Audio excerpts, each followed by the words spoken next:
Hello, this is Sunil Sunder Raj with the Everyday Fan Sports. I'm happy to be speaking with New York Boulders starting pitcher Matt Valin today. Matt, thanks for taking some time out to speak with me today. I really appreciate it. Yeah, of course. I'm look forward to speaking to you. Hey, Matt, so just a couple of days away from the 2021, regular season home opener at Palisades Credit Park against the New Jersey Jackals. Also, the debut of the Boulders in the Frontier League. Can you just walk around, through, how training camp has been, and just, again, the excitement of the season kicking off in a couple of days. Yeah, definitely excited to get back, get going. Training camp's been going well. I think we got a good team put together.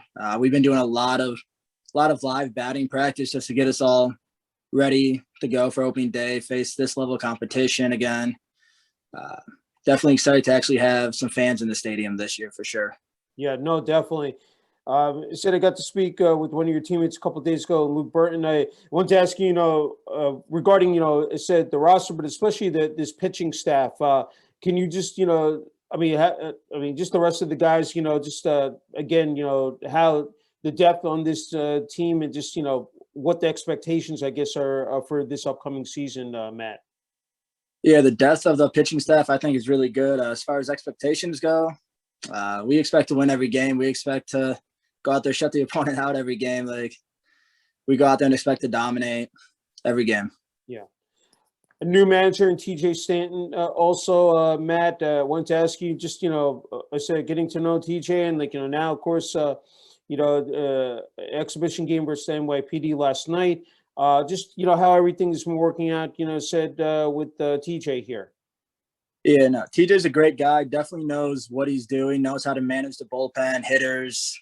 Um, he's the one that put this team together. Like I said, I think he's put together a great group of guys, a great team, and definitely knows how to lead us. Yeah, no, definitely.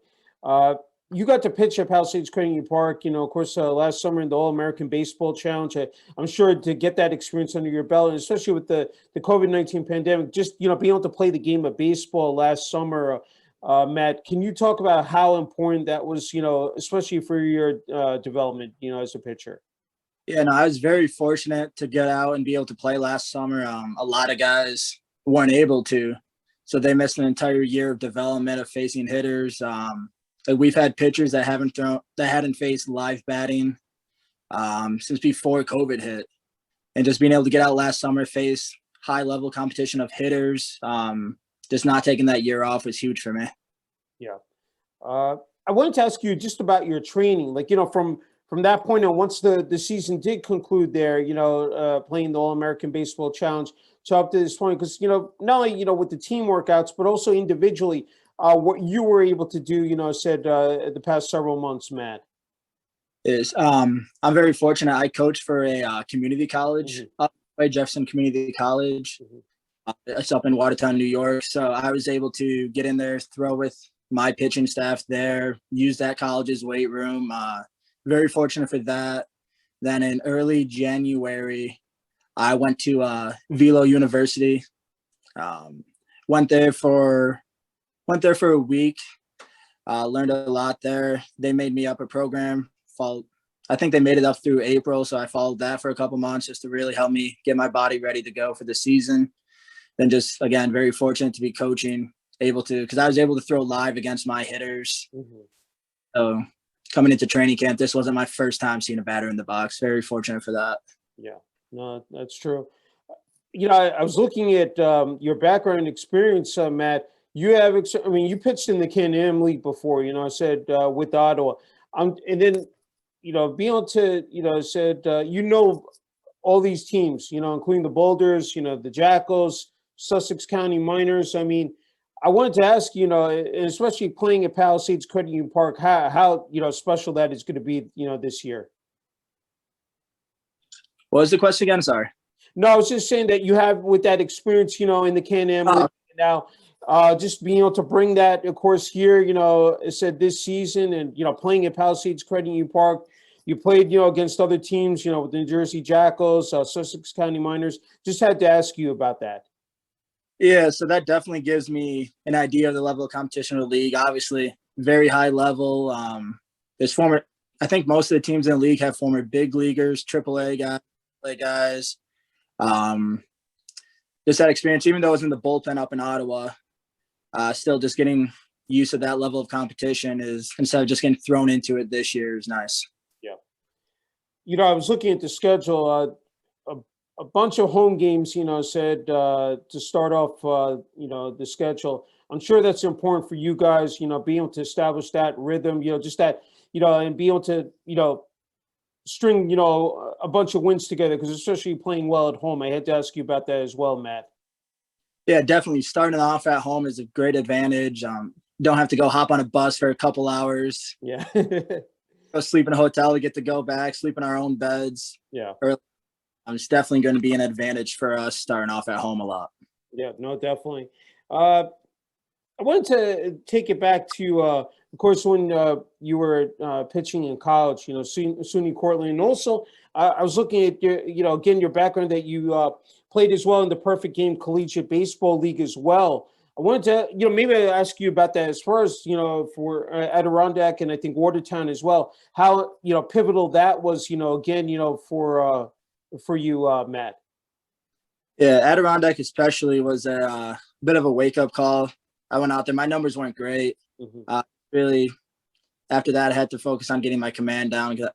I don't know how many innings, but I think I walked way too many guys. And against that level of competition, you walk a guy, chances are the next guy's going to get him over. And then just like that, you got a runner in scoring position, trying to pitch out of it. Then when I was in Watertown, that was after my junior season, I went up to Watertown. I was definitely more prepared. I knew what to expect. I knew it was going to be against a lot of Division I, Division II players, high level for college players. I was definitely much more prepared my second season in that league than my first. Yeah. And this showed that too. You attended SUNY Cortland. You were able to flourish there. I said named to the NCAA Division 3 regional all tournament team in 2018. Finding a season high, I think 12 hitters in in the regional game. Yep. I want to ask you just about your time there in a win over Baldwin Wallace. How again how good that was. Being able to accomplish say quite a bit there, Matt. Yeah, so SUNY Cortland, had a great time there. Loved playing baseball there. Coach Brown, great guy, really knows what he's doing, knows how to lead that team. Then junior year, that Baldwin Wallace game was my only start of the season. Mm-hmm. Asian game in the regionals. Possibly if I go out there, don't do well, last game of the season. But yeah. I went out there. I think I threw 151 pitches right around. Okay. He tried pulling me after the fifth when I was at like one. I wasn't coming out until he yanked me out of that game. He wanted to lose that game. Even as a junior, I wanted to keep going. Seniors and everybody just trying to get us to that next game. So that was my only start then. So then senior season, I took over. I started game one. I had a rough patch where I actually got moved back into the bullpen for about a week. Then I found it again. For conference play, I was started every weekend. Then similar situation against SUNY Fredonia in the SUNYAC tournament elimination game. We got upset. Oneonta in game one, like 2-1. And then so come elimination game, I think we won it 1-0 in 10 innings. I went all 10. Like that was definitely the highlight of like my career right there is that game. It was a fun to be a part of. I mean, 0-0 after 9 innings, like doesn't get much more pressure than that. Yeah. Trying to fight for a regional bid, which we ended up getting that large bid that year. But definitely as far as development goes too, helped me out a lot. I was phys ed major there, so I learned a lot about exercise science, weight room stuff that I still continue to use today, and try to share that knowledge with some of my college players as well. Yeah, it was going to be one of my questions. Like, it's just it's a great, degree, to hold because, there's so much that you can apply, to, baseball, especially. So before that, you attended. I guess I don't want to butcher the name. You want to pronounce the community college that you attended, but again, just your accolades speak for itself. As said on the baseball team, all conference honors, and set the single season strikeout record as a sophomore. If go ahead and just dive into it and just talk about how again special that was. Yeah, so it's Onondaga Community College is the name. Everybody kind of butchers Onondaga. Yeah. Freshman year, I was just coming off TJ. I made my first start after Tommy John surgery. Okay. Just over 9 months out. Kind of rushed it back a little bit. I was fortunate. I had one little setback, but I didn't even need to come out of the game. It just had some scar tissue pop in the middle of a pitch. Obviously, coming off TJ, you feel a pop in your elbow. You're terrified. That year, trainer came out. I threw a few pitches. Everything felt normal after that. This is the only little setback I had. So then the biggest thing that happened to me freshman year is come postseason time, I was just gassed.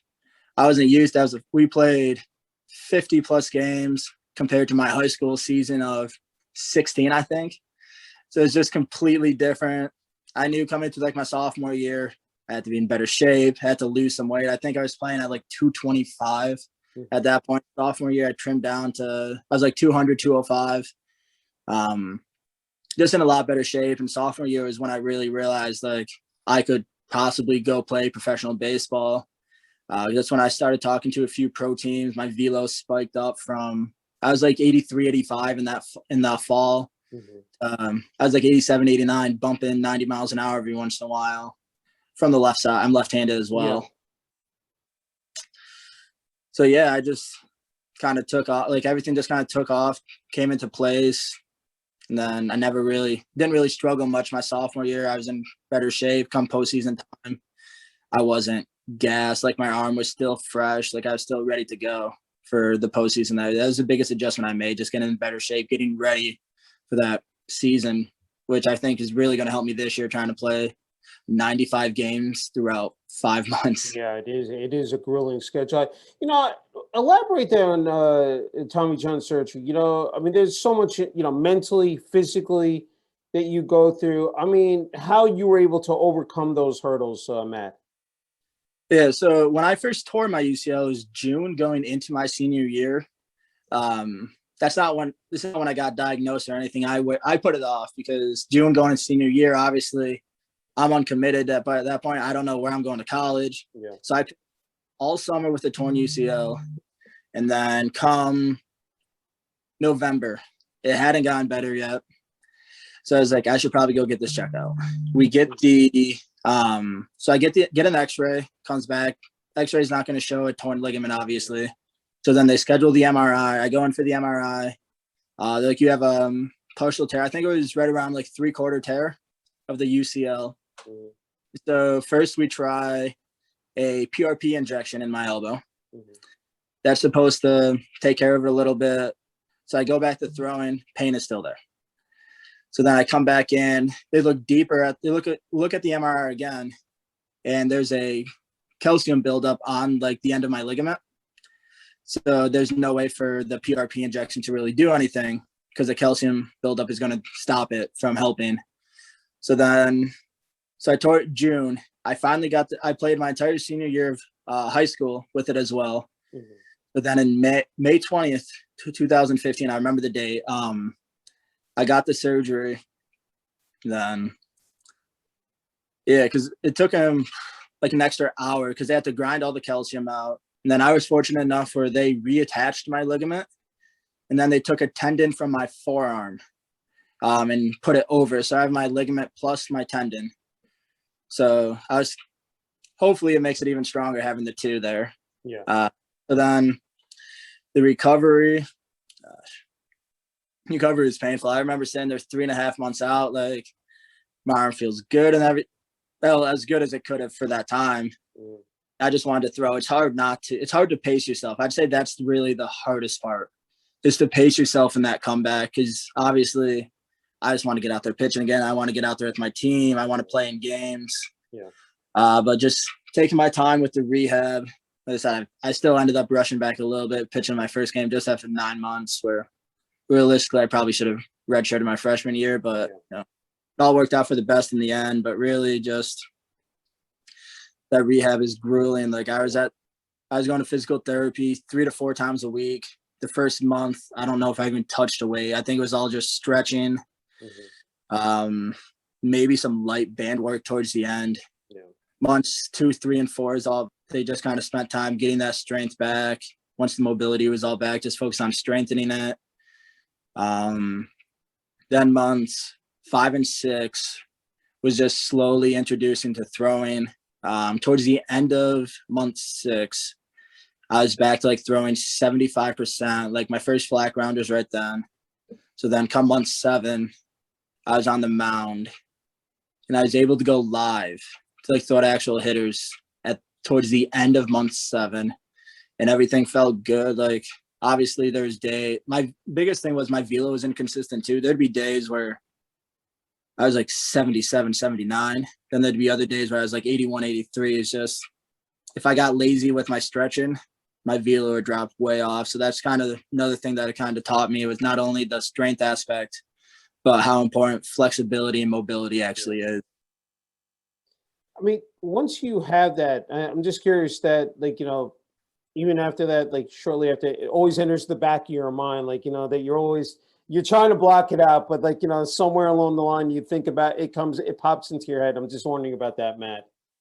When I'm on the actual mound, yeah, none that crosses my mind. Okay. After I'm pitching, I feel a little soreness in my elbow. I'm like, oh, God, I don't want to touch a ball for a couple of days type of thing. If my forearm feels even a little bit tight, I don't like throwing just because of that. Because like the day I tore, I remember warming up, my forearm felt tight. Yeah. Like it felt a little funny, but I was like, whatever, I got to pitch. I had a couple colleges coming to the game. Yeah. So I have to pitch. I can't just not pitch and have all the colleges even like cross me off their list. Basically, was my mindset right then, being 16 years old still. So any sort of forearm tightness scares me now. Yeah. I'm wondering, as a lefty, just being out there on the mound, said the mechanics, just what what are the differences, especially, I'm wondering if there are any like subtle differences, if you could just, walk people through that, Matt, when you're on the mound, facing hitters. Okay. So, I said the biggest advantage for lefties is there's not really a lot of us. Mm-hmm. Obviously, every team wants to find, if you have a bullpen of 3 lefties, you consider that a lot. Like when I was in, we had me and one other lefty up there. That was all we had for the staff. I mean, we had one that started, but as far as bullpen arms, it was me and one other lefty. Yeah. We actually have a bunch of I think we have 4 or 5 lefties on the team right now down here. Okay. So we have an amount. Yeah. Really just, it's a different look. Hitters don't usually see lefties, so it just looks different. Especially left-on-left matchups, it's very uncomfortable for a lefty hitter. I remember when I used to hit in high school, I always hated facing lefty, especially lefty breaking ball. Thing starts at, I don't want to sit in. It's just uncomfortable. It's just a different look that changes up their look. Yeah.